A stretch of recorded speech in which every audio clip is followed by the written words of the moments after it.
Rachel Holt for NESN.com here with Adam Meyer of FOX Sports. Adam, thanks for joining us. Hey, thank you for having me. Well, Adam, we are heading into Week 11 of the fantasy football season and the NFL regular season, and it was a great last week in the football world. We had the Patriots-Seahawks game when a rematch of Super Bowl 49 came down to the wire, and Cowboys-Steelers, both of which were just very exciting no matter which side of the fence you're on. For you, out of Week 10, what was your biggest fantasy surprise?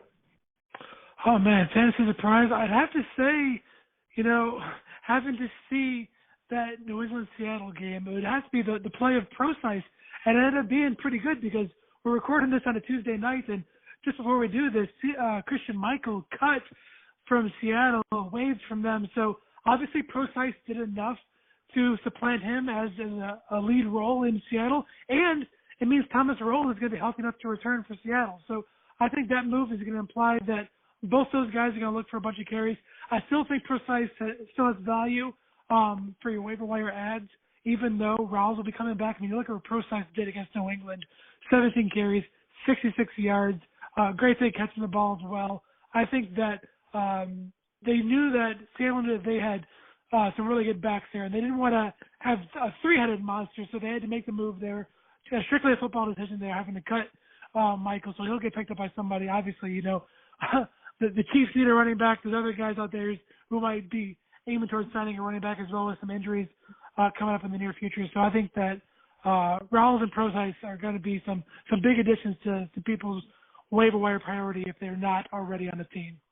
Yeah, Michael was a good pickup for people previous weeks, and a lot of fantasy football owners were surprised by the news that he was waived on Tuesday in the evening. So what is your advice to those fantasy owners who are maybe a little annoyed at this point or just questioning what to do next?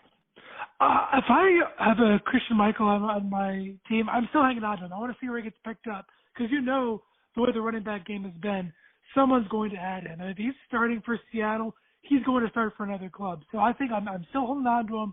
I know it's going to be difficult having a guy in your roster that currently doesn't have a home, but I still think that it's smart to hang on to him and wait for someone to add him. Maybe someone like the Giants might add him. I know they have a young guy in Paul Perkins, but who knows? I think that the Buccaneers, they've had some running back injuries this season, and if Doug Martin gets banged up again, they already had injuries with Jacquizz Rodgers and Peyton Barber kind of struggling there. He's been hurt, so I think he could make a move there. You have the Chiefs, who with Jamal Charles having to be at IR, Spencer Ware's there, Kendrick West. There's place for him to go. Minnesota's a team that was looking like a playoff team until Adrian Peterson got hurt. So who knows? Maybe they make the move for Christian Michael. So there's teams out there that might make him on the roster. So I'd still hold on to Michael if given the chance. Another guy that's creating some questions as we head into Week 11 is Alshon Jeffrey, who was suspended for 4 games. How does this shake things up in Chicago, and what does this mean for fantasy owners moving forward? Huge boost to Zach Miller. Jay Cutler rarely spread the ball out to anyone else other than Jeffrey and Miller. Now that Jeffrey's suspended for 4 games, huge boost to Miller. But now I really want to see what happens with Cameron Meredith. Meredith was having a really good season when Cutler was out, and when Cutler came back, Meredith had 2 targets in each of the 2 games he was there. I know he scored 1 touchdown, but that was basically on a Hail Mary.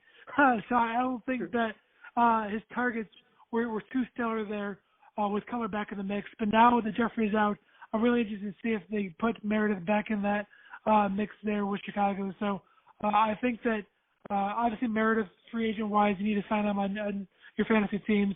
Zach Miller, obviously, huge boost to him as well. But obviously, people need to pick up some receivers now. If you had Alshon Jeffrey, someone who's going to sit for 4 games, you have someone like Rashard Matthews for Tennessee, who's scored in 3 straight games.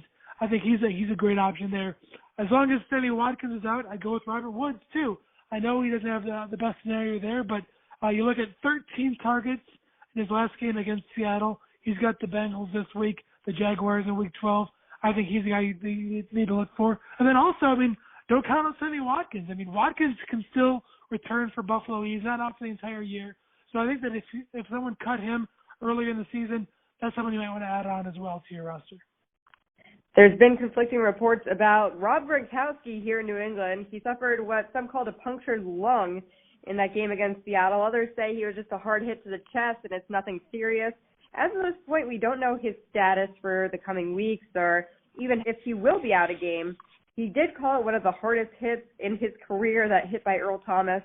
So we're not really sure of his status. What does this mean for guys that own Gronk, and what are some tight ends you would recommend they pick up if he doesn't play? Well, hopefully if you drafted Gronk, obviously you spent a high draft pick on him. Hopefully you were smart enough to add Martellus Bennett as a handcuff there. I mean, I know we joke about having running back handcuffs, so you always want to have the backup, for when that running back gets hurt. But with Gronk there, I mean, he's had his injury issues in the past, and with Bennett being a very good option there in the passing game for New England, I think that people really need to add him on there. I look at the Fox Sports ownership. Bennett's only owned in 62.5% of leagues. So, in around 38% of leagues, he's still available. So I'd scoop him up immediately there. I know they got the 49ers this week, a team that allows a lot of points to opposing running backs. So you may have a situation there where you almost had in week one where Bennett's going to be on the field for a lot of the plays, but they're going to be blocking plays, and Blunt gets a lot of the carries there. He scored 3 touchdowns last week. Probably could add a 4th as well at the end of the game. So could be another big day for LeGarrette Blunt there for New England. But I still think Bennett is the guy you need to own. He had a really good game last week against the Seahawks. Other tight ends I really like. Cameron Brate's only owned in 46.4% of FoxSports.com leagues. Brate has scored a touchdown in 3 straight weeks. He gets the Chiefs this week. Another option is going to be Julius Thomas. I love adding tight ends who's facing the Lions. Thomas has scored a touchdown in 3 of the last 4 weeks, and the Lions are allowing a touchdown per game to opposing tight ends. I love that matchup. I think Thomas is a great play. He had 10 targets last week against the Texans. I think he has a big day against Detroit. So those are a couple of tight ends I'm looking at this week. As far as Week 11 buys go, we have the Falcons, Broncos, Jets, and Chargers all not playing this week. And you already mentioned a number of players that are leaving question marks. This just adds to the excitement of Week 11 moving forward. What are some good options this week that you could pick up on the waiver wire? I think one's going to be Rob Kelly for Washington. He's clearly the main back there for the Redskins. The past 2 games, he's had at least 20 carries and 80 yards. He's got Green Bay this week, Dallas the week after that. But looking forward, I mean, in some people's fantasy football Super Bowl in Week 16, he'll be at Chicago. So I think those are all really good matchups for him. I think that Rob Kelly's kind of supplanted himself as the number 1 running back for Washington. So I think he's a really good play. I already mentioned Rashard Matthews. I think he's a good spot facing Indianapolis this week. The Colts allowing a ton of points to opposing wide receivers. So I think he's a really good play. And then also Eli Rogers.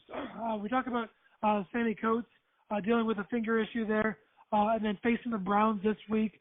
Last week, Rogers, 5 targets. Week before that, 10 targets. So I think that he's in a really good position to get a lot of looks there against Cleveland. Then after that, he's got the Colts. So really good matchups in back-to-back weeks. I think Eli Rogers is a guy that's going to be must-own in the future to come. As far as daily fantasy goes, who are some guys that we can pick up at a good value that you're eyeing in this Week 11?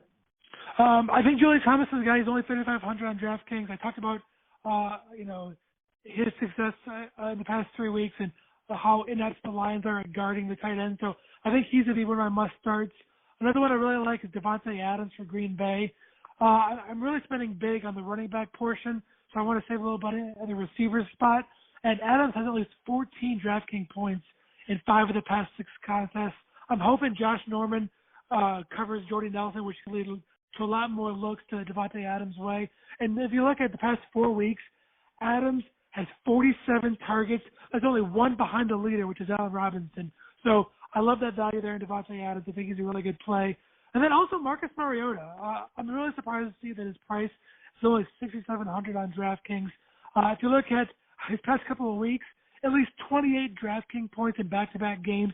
He's thrown at least 2 touchdown passes in 6 straight games. He gets the Colts secondary, who's allowed 2 touchdown passes in 6 straight games.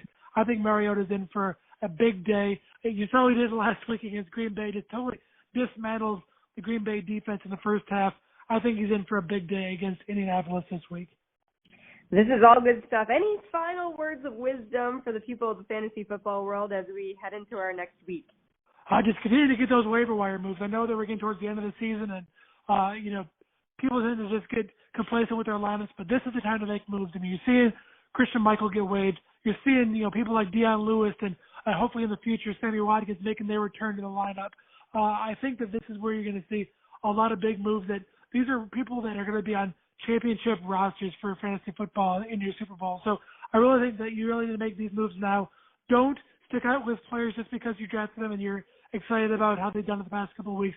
You really need to make moves and add the hot names, and I think that this is a really good time to add some of those targets. So just keep working the waiver wire, and hopefully when you're plugging away, you end up getting further and further in your fantasy playoffs. All good stuff, Adam. Where can we find more from you? I'm always on Twitter at Fox Sports Meyer. I can answer a lot of your questions there. On Wednesday at Fox Sports, we're going to release our player rankings for Week 11. So that's a really good time to send your start sits because we'll have a good idea in mind of where we have them ranked. And then also I'll release my start sits on Wednesday night as well. And then on Sunday, we have a 3-hour chat from 10 to 1 p.m. there where you can answer a lot of your questions on Fox Sports /fantasy. So go ahead and get us there. But directly is the best way to get me. So Fox Sports Meyer on Twitter is the best way to reach me.